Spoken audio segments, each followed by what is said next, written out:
It is good to be with you. I'm Christine Johnson, and we begin here at 6 with a case that rocked the city. Etan Patz vanished in 1979, his face plastered on milk cartons. And now a decision will be made whether the man who had his conviction overturned in his disappearance should be released or face another trial. Alice Gaynor covers courts, and she has the latest. 6-year-old Etan Patz disappeared in 1979, the first day the boy was allowed to walk alone to his school bus stop in Soho. The missing child's image was plastered everywhere, among the first on milk cartons. His body was never found. Police received a tip about Pedro Hernandez allegedly confessing. He was arrested in 2012. His first trial ended in a hung jury.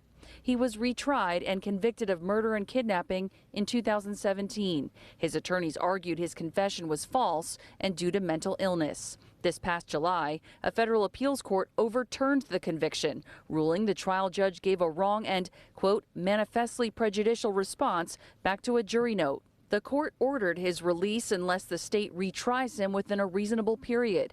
64-year-old Hernandez was not in the courtroom Tuesday. His attorney describes him as vulnerable. The Manhattan DA's office is asking for 90 days to decide whether a retrial is feasible, given the age of some witnesses and the need to find people who have since relocated. Hernandez's defense attorneys want a 30-day deadline for prosecutors to decide. And we want one of two things: for there to be another trial, or more importantly, we urge the district attorney's office to make a decision to not retry for a third time Pedro Hernandez. The judge noted this was an unusually complicated situation. She says she'll make her decision in the next few days about when the deadline will be.